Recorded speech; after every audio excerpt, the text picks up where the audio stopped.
Hi friends, ಎಲ್ಲರಿಗೂ ನೀವಾಗ ನೋಡ್ತಾ ಇರ್ಬೋದು ಮಾವಿನಕಾಯಿ ಮೇಳ ನಡೀತಾ ಇದೆ. ಇದು ಬಂದು ನಮ್ಮ ದೇವನಹಳ್ಳಿಲೇ ನಡೀತಾ ಇರೋದು ಮಾವಿನಕಾಯಿ ಮೇಳ. ನೋಡಿ, ಇಲ್ಲಿ ನಂದಿ ಪಚ್ಚರ್ ಹೋಟ್ಲ್ ಇದೆಯಲ್ಲ, ಅದ್ರ ಮುಂದೆಗಡೆ ಇಲ್ಲಿದೆ ಶೈಲ್ಯಾಂಡ್ಸ್ ಅಂತ ಒಂದು ಲೇಔಟ್ ಇದೆ. ಆ ಲೇಔಟಲ್ಲೇ ಇರೋದು ನೋಡ್ತಾ ಇರ್ಬೋದು ನೀವು. ಇವಾಗ ಇಲ್ಲಿ ಮಾವಿನಕಾಯಿ ಮೇಳ ಇವಾಗ ತಾನೇ ಸ್ಟಾರ್ಟ್ ಆಗಿದೆ. ಅದಕ್ಕೆ ಫುಲ್ ಎಲ್ಲ ನೋಡ್ಬೋದು ನೀವು. ಇವಾಗ ಎಲ್ಲ ಥರ ಪ್ಲ್ಯಾಂಟ್ ಸಿಗುತ್ತೆ ಇಲ್ಲಿ, ಹಾಗೆ ಎಲ್ಲ ಥರ ಮಾವಿನ ಹಣ್ಣು ಸಿಗುತ್ತೆ. ನೋಡಿ, ಇವತ್ತು ಫಸ್ಟ್ ಆಗಿರೋದ್ರಿಂದ ಅಷ್ಟೊಂದು ಜನಗಳೇನಿಲ್ಲ, ಆದರೂ ನೋಡ್ಬೋದು ನಿಮಗೆ ಎಲ್ಲ ಥರ ಮಾವಿನಕಾಯಿಗಳು ಇಲ್ಲಿ ಸಿಗುತ್ತೆ ನಿಮಗೆ.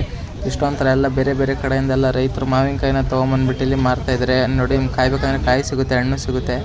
ಎಷ್ಟೊಂದು ಥರ ಮಾವಿನ ಹಣ್ಣಿದೆ ನಿಮಗೆ ಇಲ್ಲಿ ನೋಡ್ಬೋದು ನೀವು. ಇವಾಗ ನೋಡಿ, ಇಲ್ಲೇ ಒಬ್ಬರು ಸಿಕ್ಕಿದ್ದಾರೆ ನಮಗೆ. ನೋಡಿ, ಇವ್ರು ಬಂದು ವಿಜಯಪುರ ಅಂತ. ಇವರು ನೋಡಿ ಇಲ್ಲಿ ಮಾವಿನ ಹಣ್ಣು ಬೆಳೆದ್ಬಿಟ್ಟು ತೊಗೊಂಬಂದಿದ್ದಾರೆ ಇಲ್ಲಿ ಮಾವಿನಕಾಯಿ ಮೇಳದಲ್ಲಿ ಮಾರೋಕ್ಕೆ. ಬನ್ನಿ, ಇವ್ರನ್ನ ಮಾತಾಡ್ಸೋಣ. ಬಟ್ರೇನಹಳ್ಳಿಯಲ್ಲಿ ಬೆಳೆದಿದ್ದೀನಿ.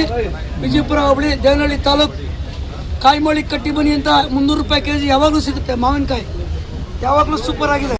ಇವಾಗ ಇಲ್ಲಿ ನೋಡ್ತಾ ಇರ್ಬೋದು, ಈ ಹಣ್ಣಿನ ಬಗ್ಗೆ ಸ್ವಲ್ಪ ನಮಗೆ ಇನ್ಫಾರ್ಮೇಶನ್ ಕೊಡ್ತಾರೆ ನೋಡಿ. ಇವಾಗ ಬಟ್ರೇನಹಳ್ಳಿಯಲ್ಲಿ ಬೆಳೆದಿದ್ದೀವಿ. ವಿಜಯಪುರ ಹೋಬಳಿ ದೇವನಹಳ್ಳಿ ತಾಲೂಕು. ದ್ವಾರಕಾನಾಥ್ ಅಂತ ನಮ್ಮ ಹೆಸರು. ಮೋನೋ ಟಮಾಂಗೋ ಅಂತ. ಇದು ಜಪಾನಲ್ಲಿ ಮೂಲತಳಿ ಸಣ್ಣ ಫೆಕ್ ಅಂತ ಅಮೇರಿಕಾದಿಂದ ವಲಸೆ ಬಂದಿದೆ ಜಪಾನಲ್ಲಿ ಬೆಳೀತಾರೆ. ಇದು ತುಂಬ ಅವೇರ್ನೆಸ್ ಇದೆ ಇದಕ್ಕೆ.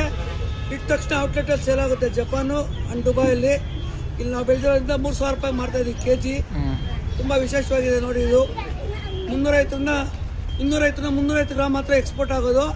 ಮತ್ತು ಎಕ್ಸ್ಪೋರ್ಟ್ಗೆ ವೆಯ್ಟು ಲೆಕ್ಕ ಇದೆ ಇದಕ್ಕೆ. 200 ಗ್ರಾಮಿಂದ 400 ಗ್ರಾಮ್ ಬರೋದು ಮಾತ್ರ ಮಿಯಾಜಾಕಿ. 250 ಗ್ರಾಮ್ ಮ್ಯಾಕ್ಸಿಮಮ್ ಅಷ್ಟೇ ಬರೋದು. ಇದು ಎಲೆ ಕೂಡ ತುಂಬ ಡಿಫ್ರೆಂಟ್ ಇದೆ. ಎಲೆ ರಬ್ಬರ್ ಥರ ಇದೆ, ಪಾಲಿಶ್ ಹೊಡಿಯೋ ಥರ ಇದೆ ಎಲೆ. ನೋಡಿ, ತೋಟ ಬೇರೆ ಥರ ಇದೆ.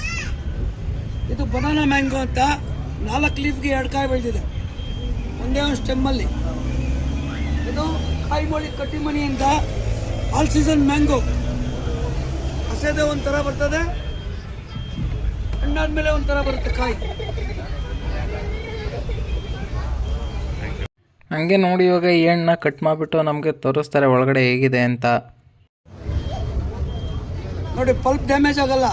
ಕಾಯಿ ಡ್ಯಾಮೇಜ್ ಮೇಲೆ ಇದ್ರೂ ಪಲ್ಪ್ ಡ್ಯಾಮೇಜ್ ಇರಲ್ಲ. ಒಳಗಡೆ ಪಲ್ಪ್ ರಬ್ಬರ್ ಥರ ಇರ್ತದೆ ಇದು.